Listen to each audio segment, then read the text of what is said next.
Hello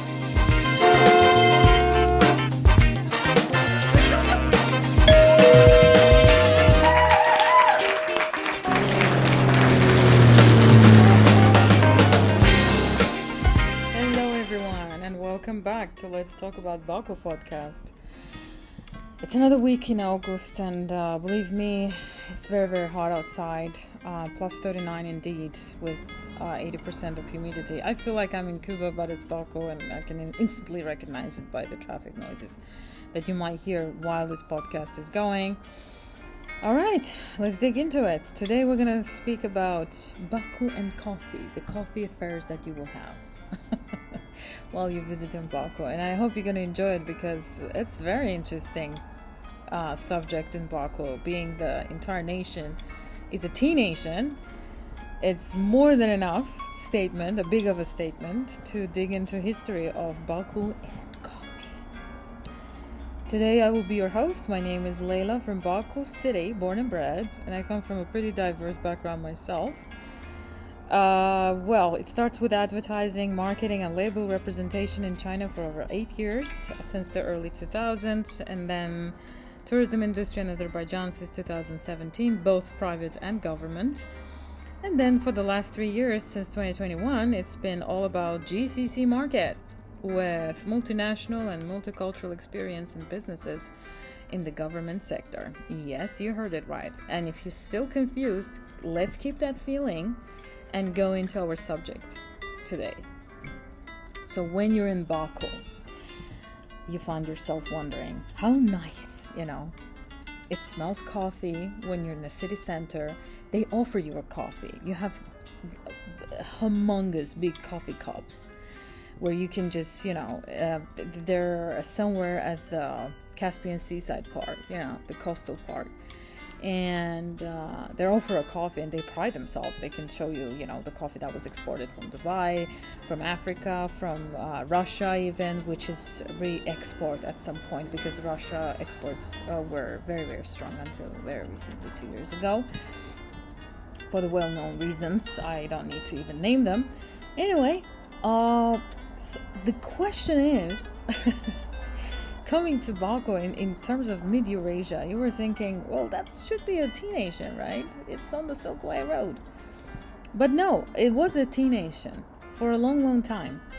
Since the 19th century, as the records say, which I can agree and disagree at the same time, but officially it states that during the Russian Empire, it was introduced, coffee was a little bit from here and there introduced to the wealthy families.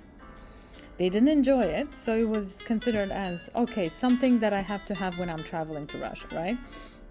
And then they were keeping it at home and using it and kind of adding some, pastries alongside with it. And then you can ask yourself, right, okay, but we know that Georgia, and let's talk about Turkey here, also have a big cut of their history dedicated to coffee. And it was considered as a very expensive drink at the time for the elites. You are absolutely right. So one way or another, being 99% a tea nation, as in Azerbaijan, it was just a matter of time until this would be a part of the culture, right? So early 2000s, I would say from 2012, we see attempts, successful and unsuccessful ones. I think they share equal part in the economy, the successful cases and unsuccessful. Successful ones, they are already a franchise today. They're growing steadily. They have their own crowd, the followers, the customers that will never cheat on them. And right, so I will talk about some of the local labels, amazing stories that I personally know because I spoke to owners of those places, and they shared like a rare view of what it took them, how much time it took them to tell people that you cannot call yourself a coffee drinker if you are going into supermarket and you're getting those 1 cup quick to brew coffees from certain international labels, and that's not a coffee. That is not a cappuccino. That is not an espresso. The one that you think, So yeah, I think I will divide it into two parts equally. So let's start from the tea nation. As a tea nation, you have south side of the country, Azerbaijan, which is called Lankaran city, and I really, really hope you're going to go there. We can even add that later on our podcast, divide the country and tell you about the amazing big cities, mid-sized cities, the previous capital city, which is Shamaka city, because Baku is not the first. It was named as a capital city after the oil boom in 1849. And then we have Ganja city, a cultural heartbeat, and each city has an amazing history, an amazing background, a development side, the cultural side. We have cities that were named after, and they have carried, the burden of producing the most talented people. The talented musicians came from one city, and then talented scientists came from Shamakh city. Writers, poems and everything. The most, the most category. And categorically, we can divide the country and tell you why, certain cities are beautiful, what's the reason to go there, and how we can do that. Anyway, coming back to coffee. So, I will talk about some labels, again, coffee places that I think you will enjoy the most as an introduction, as a place that you can absolutely visit. Let's start from a very interesting one. United Coffee Beans. I will leave the link to their website. You can absolutely visit it. It's available both in local language and in English. And I personally love to go there. They are situated, they have multiple locations around Baku city, but the one that you absolutely have to visit, I'm going to put it on Google Map for you as well. You can just click on it. It's close to the French embassy in Baku. It has this amazing handmade mosaic wall. Before you even enter it, it gives you the vibe, it gives you the vibe. You enter, you're amazed by the woodwork that was done. So it's two-store coffee shop, I would say, coffee bar. And you go to the second floor, it's usually a low-profile music playing, a lot of people with laptops, it's a working area. The first floor is a bit more loud after 6-7 p.m., filled with meetings, with people brainstorming. It's allowed. And they also have this transparent glass inside where you can see literally how they make a coffee, how it's roasted right in front of you. The staff is very nice. They're trained.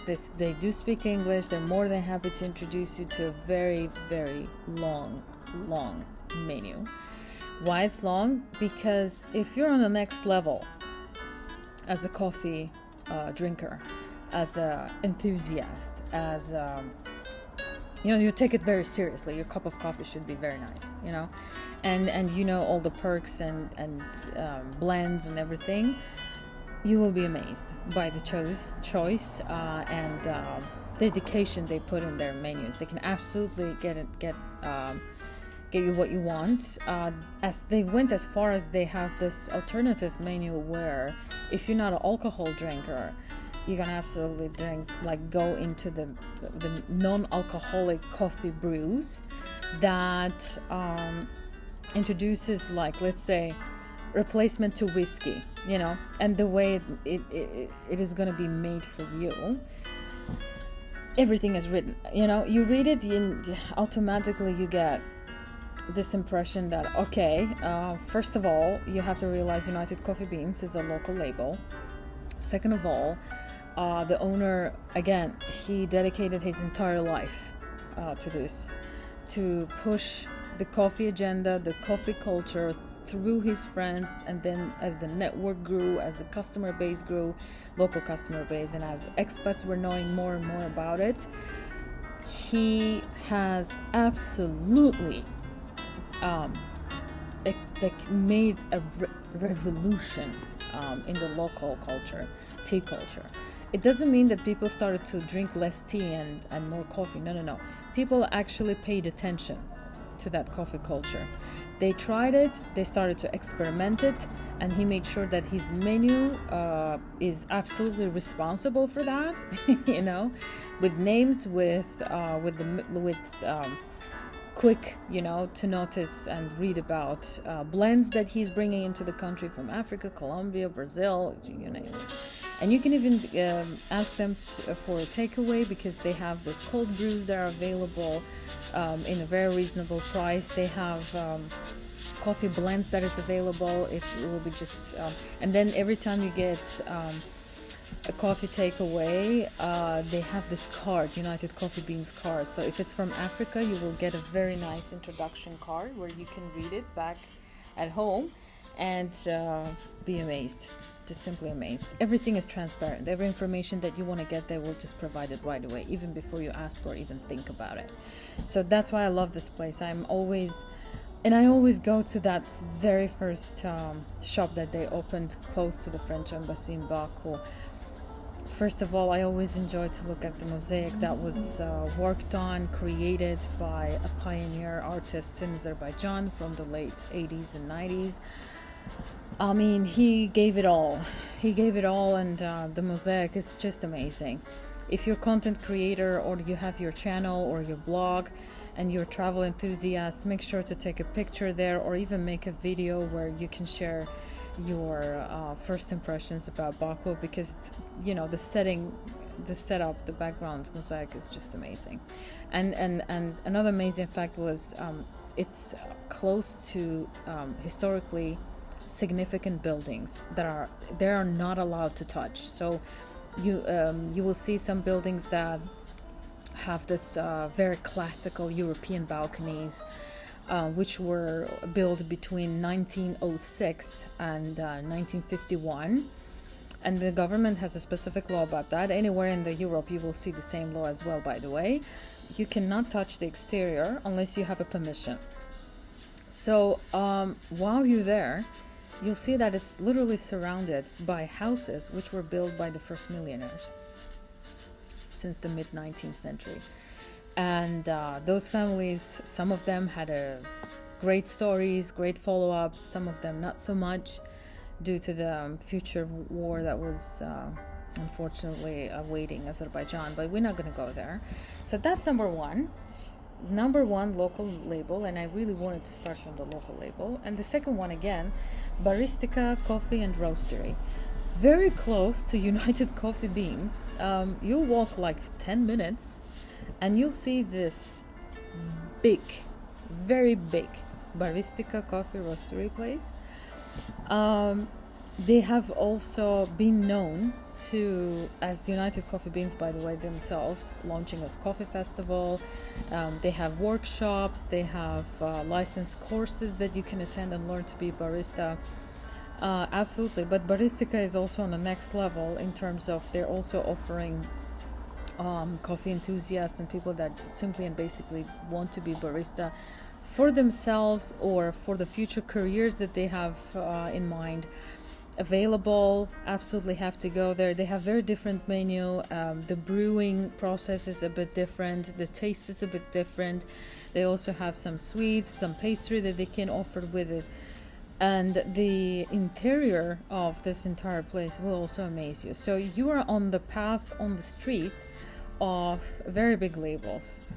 And I also go there when I have business meetings. I need to decide upon big projects that I was offered, or simply put, I want to enjoy a very important book that I want to finish or work with in terms of creating some content that I was, planning. So it has very much more serious vibe, if I may add, and you will see you're inside the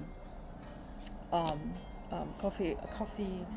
I cannot say shop, it's too big to say it's a coffee shop. So coffee bar that the audience, the customers that's coming in and out, that are enjoying their coffee, at some point are also in the middle of a very serious decision-making meetings. So that vibe is different, and it will give you the taste of the local business culture. You'll see how they speak, you'll see how serious, connotations are used. You'll see how menu is a bit different, the coffee is a bit different. For example, if you hear the word double espresso, automatically it means the person is extremely tired from some project, but he's here because he wants to sign up for a new one, or he has a very difficult decision to make right in front of the next person. So double espresso culture is, oh my god, I'm gonna say something that you will not believe. Or you're about to get big, or you're about to be amazed type of moment. So that's number 2. Number 3 is called Milk Lab. This is perfect to go for a breakfast. I don't know why. Don't ask. I did what I did, and I really enjoyed it. The interior is completely mimicking white. It's giving you the milk vibes, but it's Milk Lab. You would naturally think, okay, they serve milk. No, they serve coffee. And one of the most dark roasted coffee you will ever taste. I'm not saying about others not serving it, but it's definitely something different, about it. It's a bit away. That's why I mean, it's good for breakfast, and make sure that you travel there after 9:30 a.m. Well, unlike any other places in the world, Baku still is developing this 24/7 culture, because it's going to be pretty hard to find places that operate before, let's say, until 1 a.m. It's going to be a little hard when we talk about the places where you can actually sit down and work on your laptop and not get worried because they're going to come and ask you to leave. So yeah, anyway, 10 a.m., 10:30 a.m., you'll get this wonderful, and they serve wonderful breakfast, by the way. And I went there with no specific intention. I just had to discover that place, and they have a very different crowd. It's mostly influencers. It's going to be funny, but believe me when I say it's a lot of influencers that are jamming inside that Milk Lab coffee house. And I'm gonna leave the link below so you can enjoy. The interior is super relaxed. It gives you LA vibes a little bit. It gives you people that are vegetarians, fancy vegetarians, and I have nothing against vegetarians. I'm eating vegetarian food as well, but it will give you a different kind of scenery than 2 previous ones, and so you're gonna have a breakfast. You're gonna have a very healthy breakfast, by the way. You're gonna have a very different tasting coffee, and absolutely dig in and ask them what's the blend, where it was coming from. And last but not least, again, I'll give you a couple of more names, and I'll leave their names, their links, their locations under this episode, so you can just absolutely check and maybe plan your trip or your certain route passing that very interesting coffee shops. We also have international ones. I mean, if you're absolutely in love with, let's say, Starbucks, we do have it available in 2 locations, and the rest of them as well. But I think the podcast itself is about Baku, so it's absolutely must to give you the insight to local labels and beloved labels. So Milk Club is good for morning breakfast. You go in, you can even, don't think to have like online calls, because it's pretty loud in terms of like I just told you, it's a place somehow giving me vibes that your surroundings will be filled with working moms that are also influencers. Like somehow everybody is on social media, and you can see how Russian language is coming from one angle, one place, one table. The Arabic, because it's a beloved place for the tourists as well, but mostly Arab tourists. That you can see as well with kids, absolutely. And then the other one is a lot of young influencers, local ones, both that have accounts on different languages, but local is the majority one. They come in, they start to take photos, they order most fancy cups, and then they start to jibber jabber, as I call it. They start to Twitter, the Twitter things. Anyway, it's nice. It's nice. It's nice to have that perspective as well while you are in Baku. So let's go for a couple more.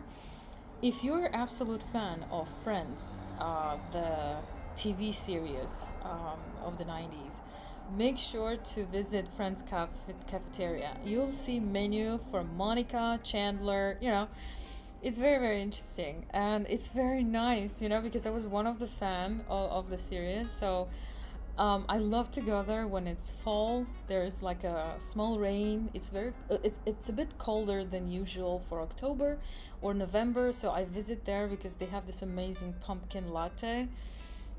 And then they have a very spicy latte, which is amazing.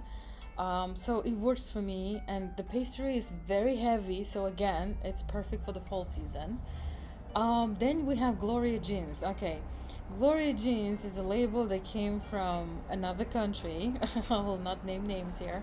You will discover it yourself. You just have to ask. It's a very fancy place as well, but fancy in terms of being a fancy place. The coffee tastes amazing. I have nothing against it. It's good for both spring, summer, and fall. Winters, it's mostly indoors, although they always rent places that have the opportunity to settle 20 tables outside. But again, in winters, they also organize a very cozy spaces with warmers, so you're good. But if you want to experience the fancy people place, literally fancy people, so you'll see at Gloria Jeans, you'll see people that they don't go to Starbucks, but they go to Gloria Jeans, and then there's a fashion show off happening. You'll see some of the vintage pieces on some young guys and girls, and you'll see fashionistas sitting and not even touching their coffee or whatever they ordered, just looking around and being fancy for the place. I don't know, it always gave me that vibe, and I never work when I'm visiting that place or that label or that coffee shop under that label. I don't know. It never happens for me because I don't feel that feel. There are also meetings happening around you if you're indoors, whether summer or fall or winter, but it doesn't give you that vibe, but you absolutely enjoy it for a very different reason. You understand how fashion is important in Baku City, and it absolutely is, but it's that place. It's that place. Because I'm trying to think, and I'm looking at my notes here, but any other label that I have on my notes doesn't even come close to having that type of customers. So you want to have fancy customers, you want to be one of them, absolutely visit Gloria Jeans. But if you're vibing in terms of you're creative and you really need a creative space to get your mind on set, you'll go to previous 3 places that I named for very different reasons. Again, Milk Lab, if you have a very casual morning meeting, by all means. But if you are in the mood, to be best version of yourself, absolutely United Coffee Beans and Baristica. Anyway, how coffee even reached Baku. So that's the last part of this episode, and I think it's the most important part in its right. Coffee usually and mostly for the last 8 years was exported from Russia and Turkey. But then again, as the logistic routes and roads and let's say travels began, and local brands that succeeded were growing, they had to learn more. So that natural instinct to discover new things played its role. And then by 2021 and 2022, new export routes from Germany came. So originally it was sold from Africa to Germany, Frankfurt, and from Frankfurt, the CEOs of certain labels, they used to travel there, they used to buy the coffee, green coffee, and then roast it here in Baku. Yep, there was very first label that actually brought two roasters, like gigantic roasters in Azerbaijan, because before it was about a ready to make type of coffees were arriving and exported to Azerbaijan, the roasted ones, but never the green, because people literally didn't have a roastery to go and roast the coffee. And then as the label introduced it, they still exist, they still work, but they're more commercialized now, and they don't have a coffee shop to visit. It's just a solid coffee label that sells exclusive and I would say a bit more expensive than average coffee that is sold here. It is available in multiple supermarkets that are a bit on a high level, and it's always red packaging, by the way, and I'll make sure to leave the link of the name and the label, and they're also available for online purchase. If you're in Baku, you can absolutely do that with the delivery to your hotel. And right, I mean, the coffee came from Germany, but then again it changed. Now a couple of labels, for example, I cannot name names, but I do believe that new exports are awaited from Dubai, and Dubai is doing the biggest re-export of coffee, and they have even coffee center in Dubai, closer, faster. I mean, what, 1 hour 45 minutes away by flights, air cargo. So that is happening, and because of those expansions, those discoveries, some labels, local labels, went as far as going and having contracts with Colombian and African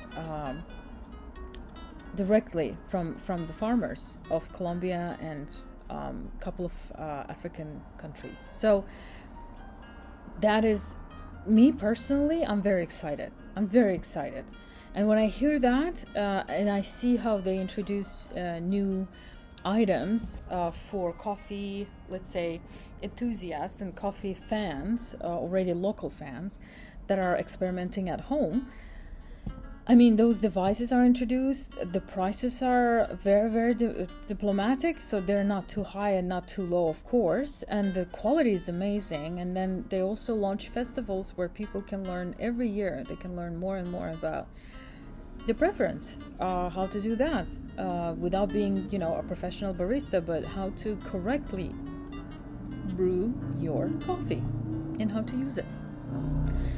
And now let's speak about customers. I mean, they will be 30 plus, 40 plus customers that you will observe within the coffee shops in Baku city. It will be mostly divided into two parts. So first ones are simply enjoying it.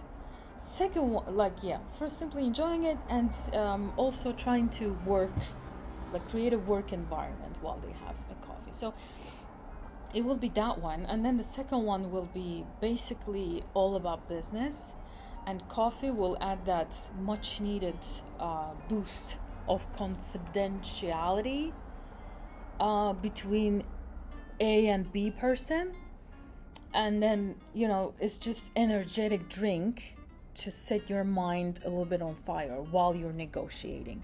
So people view it as I would say energy drink for business meetings. Also if they choose fancy place, if they choose the one that I named before, it also adds up to a deal being closed much earlier and faster than let's say if they choose a casual place in a white city like Milk Lab. Again, nothing against it. It's just my personal view, the way I experienced all the names, all the places that I've mentioned. Coming back to the nature of coffee bars and coffee shops in Baku, it's very simple. You will also have very low budgeted ones, also local labels, local name, local license, local label, coffee shop for students, and then it's also divided into working students that cannot afford, let's say, $5 to $8 per cup, so it's mostly $1.50, less than $1. And then fancy students, fancy kids. So it's very clear, it's white, black and white always in Baku. There's nothing in the middle. You'll either pay $8 per cup, or you'll pay $2 or $1 per cup. The taste, yes, it will change and vary depending on the barista on that day that you have under your service. And it will give you each one of them will give you different vibes, and it's wonderful. You will never see a duplicate of the environment that you have been before. The aesthetics, the design, it's very unique for each one of them. None of them will repeat, and this is recently have been going on. It's a trend to be different. It's a trend to be unique, and it's very wonderful, because if you were traveling to Baku in the 90s, you would see that it's pretty much the same around town, and the users, like customers, don't even mind, But now you have to attract attention, and they pay sometimes more to their interior designers than they pay for their marketing, because they know that marketing will come. Customers are amazed if they see something unique as a design, if that reminds them, let's say, of their travels in Greece, because everything is white and made out of recycled materials, and then the color is between white and sky blue. And then some coffee shops around expensive supermarkets and hypermarkets and shopping malls, they will resemble, let's say, Turkey. Some of the, let's say, some people that traveled, let's say, Antalya and Izmir, they will get the feel, and they will want to remain more. It doesn't matter what your menu offers, it's pretty much the same for the customers most of the time. They don't mind, but they do mind when you are not unique. You never put your mind into your design. You never invested your soul into your brand. Now is the very big thing. So for today, I think I was able a little bit to give you an insight of coffee affairs in Baku. And I really, really hope when you travel to Baku, you're going to enjoy it. You're going to feel the spirit. You're going to see the diverse crowd inside each one of them. Every label, again, offers a very unique menu. Make sure to check them all. You see some weird names, right away, just ask them, and they will tell you the most amazing story that comes with it, how it was discovered and why it was added to the menu. So yeah, folks, I wish you all the best. Have a very great week. If you're stepping into your weekend, or you're in the middle of your August vacation during 2024, make sure to get the best out of it. And if you're traveling to Baku, or you already did and you didn't know even about these labels and stories and sites that I mentioned, make sure to email, right? And make sure that you send your questions or your story. I would be more than happy to talk about them, to put it on our podcast. Maybe we can even get you on our podcast as well. I'm already receiving a lot of stories about Baku. Some of them are just amazing, both negatively and positively, but mostly positive, which I'm very happy to see. And then questions are coming in as well about Baku. So according to those questions, we're going to form our next episodes. And I'm planning to add a travel agent as my partner, podcaster. And he will reveal a lot of stories about Baku, about the guests that are coming in, the travelers that are coming in, the best and worst experiences, some of the about Baku. All right, folks, I'll see you soon, and enjoy your day.